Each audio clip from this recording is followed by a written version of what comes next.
তিনটি বিষয় নিয়ে আলোচনার কথা। এখন পর্যন্ত প্রথম যেই এজেন্ডাটি ছিল যে জাতীয় সাংবিধানিক কাউন্সিল এনসিসি, যার মাধ্যমে রাষ্ট্রীয় ও সাংবিধানিক গুরুত্বপূর্ণ পদে নিয়োগের ব্যবস্থাটি হবে, সেই এনসিসি প্রক্রিয়াটা নিয়ে এখন পর্যন্ত আলোচনা চলমান এবং এখন পর্যন্ত ঐক্যমতে আসেনি আমাদের হাউস। এখানে আমরা যেই জায়গাটি আলোচনা করেছি, আমরা পার্টির পক্ষ থেকে এনসিসিকে সমর্থন জানিয়েছি যখন থেকে আলোচনাটি শুরু হয়েছে। তবে এর গঠন প্রক্রিয়া নিয়ে বা এর ফরমেশন নিয়ে অনেকগুলো দলেরই কিছুটা ভিন্নতা আছে এবং সেই জায়গায় আমরাও আমাদের কিছু ভিন্ন প্রস্তাব আছে, কিন্তু নীতিগত জায়গায় এখানে অনেকগুলো দল জাতীয় নাগরিক পার্টি সহ এনসিসির পক্ষে অবস্থান নিয়েছে।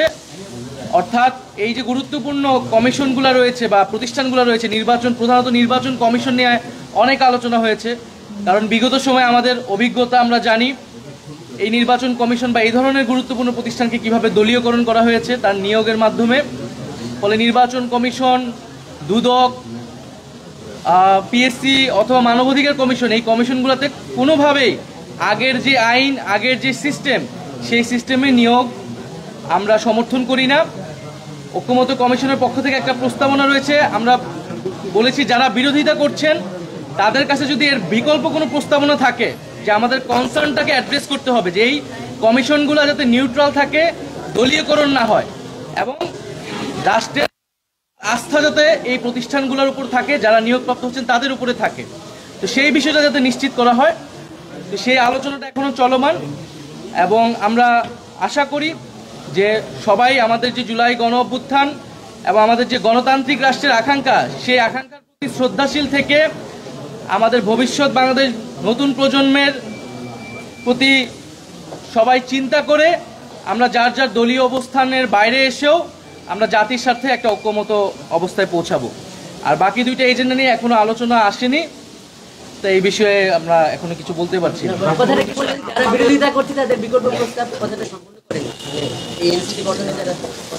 এনসিসি গঠনের অনেকেই সমালোচনা করছে, অনেকেই বিরোধিতা করেছে, কিন্তু এর বিকল্প প্রস্তাব কি হতে পারে আমরা সেই দলগুলোর থেকে জানতে চেয়েছি যে আপনারা কি আগের রাষ্ট্র কাঠামোই চাচ্ছেন,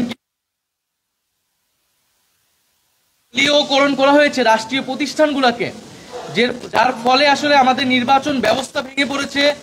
আমাদের দুর্নীতি দমন কমিশন সেটা শুধু বিরোধী দল বা বিরোধী নেতাদের দমন করার একটা কমিশনে পরিণত হয়েছিল।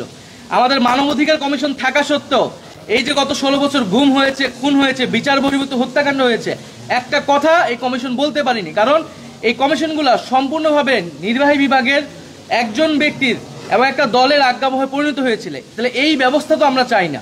আর আরেকটা বিষয় যারা বিরোধিতা করেছেন তারা বলার চেষ্টা করেছেন যে এটা এক্সিকিউটিভ বিভাগকে বা প্রধানমন্ত্রীর ক্ষমতাকে অনেক খর্ব করে কিনা, প্যারালাল কোনো অথরিটি করে কিনা। আমরা এটা পরিষ্কারভাবে বলেছি, আরও অনেকগুলো দল বলেছে যে এটি ভাবার কোনো কারণ নেই, কারণ এটা এক্সিকিউটিভের দায়িত্বই না যে এই কমিশনগুলোতে কারা নিয়োগপ্রাপ্ত হবে, বরং এই এক্সিকিউটিভ যার প্রধান বা প্রধানমন্ত্রী যে এইভাবে ক্ষমতার চর্চা করতে, সেটা অন্যায্য এবং অগণতান্ত্রিক।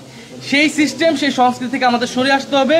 সেটার জন্যই গণ অভ্যুত্থান, সেটার জন্যই সংস্কার, সেটার জন্য আজকের এত আলোচনা। ফলে আমরা আহ্বান জানিয়েছি যে কেউ যাতে রক্ষণশীল অবস্থানে না থেকে, পুরনো সমর্থন না দিয়ে, যে গণ অভ্যুত্থান যেই জন্য আমাদের নতুন বাংলাদেশের দিকে যাত্রা, সেই দিকে যাতে সবাই আমরা ঐক্য